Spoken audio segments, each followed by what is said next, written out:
नमस्कार दर्शकों, मैं हूं ऐश्वर्या कपूर और आप देख रहे हैं मेरे साथ पूछता है भारत। शुरुआत ऐश्वर्या के एजेंडा से, और ऐश्वर्या के एजेंडा में बात भारतीय जनता पार्टी को यह बात भली भांति समझ आ चुकी है कि अगर 2024 में उनको 2014 और 19 से बेहतर प्रदर्शन करना है तो आज से चेतना होगा।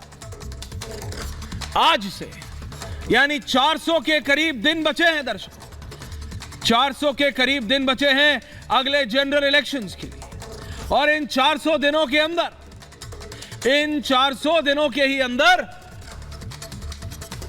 9 राज्यों के इलेक्शन होने हैं। प्रधानमंत्री नरेंद्र मोदी और गृह मंत्री अमित शाह को यह बात भली भांति समझ आ चुकी है। And when I say भली भांति, it means specifically they've understood. Specifically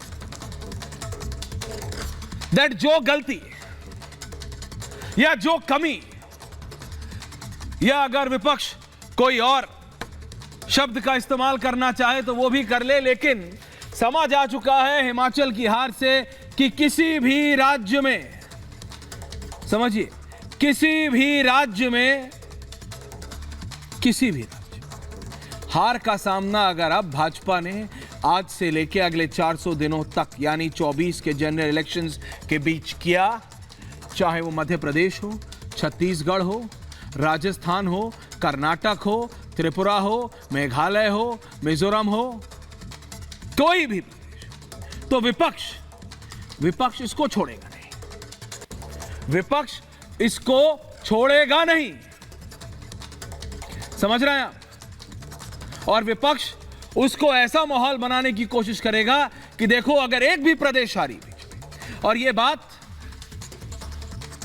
प्रधानमंत्री मोदी और अमित शाह को भली भांति समझ आ चुकी है, एक भी प्रदेश हारे अब से लेके 24 के बीच में तो माहौल ऐसा बनाने की कोशिश की जाएगी कि देखो 24 से पहले यही है देश का मिजाज। मैं आपके सामने कुछ नंबर्स रख रहा हूं, 2014 नहीं 19 की बात जरूर करता हूं। और ये जो डुओ है, जो पेयर है मोदी और शाह का, 19 में 303 सीटें जीत के आई थी भारतीय जनता पार्टी 543 में से, फ्रॉम 543।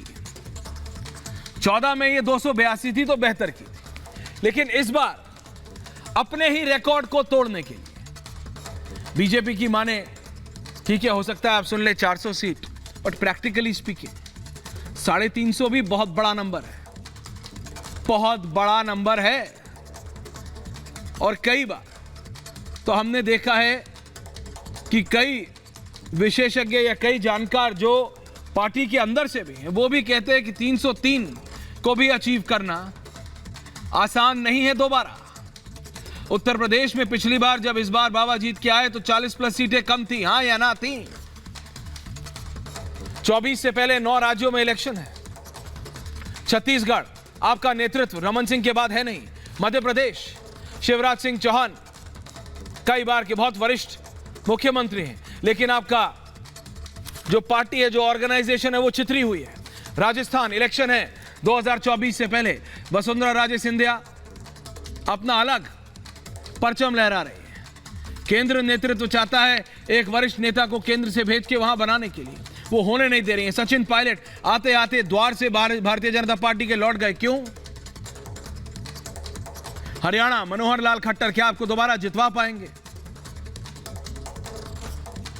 कर्नाटक कांग्रेस से लड़ाई है और बिल्कुल आर पार की लड़ाई है, एक एक प्रदेश, एक एक सीट इंपॉर्टेंट है। 2014 में उत्तर प्रदेश में 71 सीट आई थी, 19 में कम हुई, 62 आई। मैं लोकसभा चुनावों की बात कर रहा हूं दर्शकों, और इसलिए कर रहा हूं कि समझे आप। मध्य प्रदेश में कुल 29 हैं, 14 में 27 आई, 19 में 28 आई। एक बड़ी थी लेकिन उससे कोई फर्क नहीं पड़ेगा इतना। गुजरात में 26 है, 26 दोनों बार। राजस्थान में 25 है, 14 में 25, 19 में 24। क्या इस बार वो रिटर्न कर पाएगी बीजेपी? राजस्थान में जरूरत है अगर वो नंबर अचीव करना चाहते हैं। छत्तीसगढ़ 11 है, 9 आई थी 2019 में। महाराष्ट्र बहुत महत्वपूर्ण है, 48 सीटें हैं इस प्रदेश में। 2014 में 23 आई थी, 19 में भी 23 आई थी, लेकिन ये काफी नहीं है, ये काफी नहीं है। जब अब से कुछ देर में भारतीय जनता पार्टी के सांसद और वरिष्ठ नेता सुधांशु त्रिवेदी और कांग्रेस के आचार्य प्रमोद कृष्णम जुड़ेंगे तो यह समझना होगा कि बीजेपी कह रही है दर्शकों कि वो 300 का नंबर पार करना चाहती है, लेकिन कैसे, हाउ, कैसे? तो उसी क्रम में आगे चलते हैं। दिल्ली 7-7 है, ठीक है। पंजाब में 13 है कुल, 14 में भी 2 थी, 19 में भी 2 है। क्या इस बार नंबर बढ़ा पाए? क्योंकि जरूरी है, जो नंबर अचीव करना है वो तो करना है। उत्तर प्रदेश में पिछली बार भी कम हुई थी, तो क्या इस बार बढ़ाने की स्थिति में है भारतीय जनता पार्टी? हरियाणा में 10 हैं, 14 में 7 थी, 10 में 10 की 10 जीत गई थी।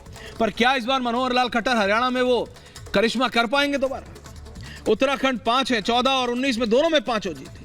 हिमाचल में 4 है, 14 और 19 दोनों में 4 जीती। चंडीगढ़ 1, बिहार 40, बिहार वेरी इंपॉर्टेंट, बहुत महत्वपूर्ण। सुधांशु त्रिवेदी जी सुन रहे हैं, अगले 30 सेकंड 1 मिनट में जा रहा हूं दोनों के पास। बिहार में 40 सीट है कुल दर्शक। 2014 में 22 सीट जीती थी, 19 में और कम हो गई थी 17, 5 सीट कम हुई थी। इस बार बढ़ाने की स्थिति है या वो रिटेन भी कर सकते हैं? झारखंड 14 सीटें, 14 में 2014 में 12, 2019 में 11। पश्चिम बंगाल, वेस्ट बंगाल 42, 42, 40, 41, 42 सीटें हैं। 2014 में 2 थी सिर्फ, 19 में 18 हो गई। 18, 24 में क्या वो नंबर बढ़ेगा? अगर ये रिटेन भी बंगाल में कर देते हैं तो ममता बनर्जी के लिए ये बड़ा झटका। अगर बीजेपी 18 बिल बीजेपी की माने तो वो 30 लाना चाहते। ओडिशा में 21, कुल 21 सीटें हैं सांसदों की। 2014 में 1 सीट आई थी, 2019 में 8, 1 से 8 हो गए थे। असम में 14 सीटें हैं, 2014 में 7 थी, 19 में 9 है। 14 की 14 चाहिए इस बार। हेमंत बिस्वा शर्मा को बोल दिया गया है 14 सीट चाहिए। तेलंगाना में 17 है, 14 में थे ही नहीं भारतीय जनता पार्टी, 19 में 4 आई, लेकिन ये काफी नहीं होगा उनके लिए। कर्नाटका में 28 है, 2014 में 17, 19 में 25 हो गई थी। लेकिन क्या बसवराज बोम्मई की सरकार में पहली बात 19 से पहले जो असेंबली पोल्स हैं उसमें जीत पाएंगे? और अगर जीत पाए तो क्या 28 के करीबन 20 प्लस ला पाएगी भारतीय जनता पार्टी? अरुणाचल प्रदेश 2, 1, 1, त्रिपुरा 2, 0 से 2। तो आप समझिए मेजर स्टेट्स जो है उत्तर प्रदेश, बिहार, पश्चिम बंगाल, महाराष्ट्र, आप समझ रहे हैं ना, इन सभी राज्यों में नंबर बढ़ाने की जरूरत है। राजस्थान, मध्य प्रदेश, छत्तीसगढ़ बढ़ाने की जरूरत है। पर क्या भारतीय जनता पार्टी स्थिति में है? क्योंकि जो ये 2 दिन की नेशनल एग्जीक्यूटिव हुई है उसमें से एक चीज जो निकल के आई है, सुधांशु त्रिवेदी जी को ऑडियो जा रहा है, जोड़ दीजिए। एक चीज जो निकल के आई है वो ये है दर्शकों कि जगत प्रकाश नड्डा, और क्लैरिटी से आई है कि जगत प्रकाश नड्डा बीजेपी के राष्ट्रीय अध्यक्ष 24 के जनरल इलेक्शंस तक रहेंगे। तो वो सारी अटकलें, कौन सा मुख्यमंत्री दिल्ली आने वाला है, कौन सा डिप्टी मुख्यमंत्री दिल्ली आने वाला है, वो सारी चीजें राष्ट्रीय अध्यक्ष इज क्लियर। और इसकी बहुत जरूरत थी भारतीय जनता पार्टी को क्लैरिटी की।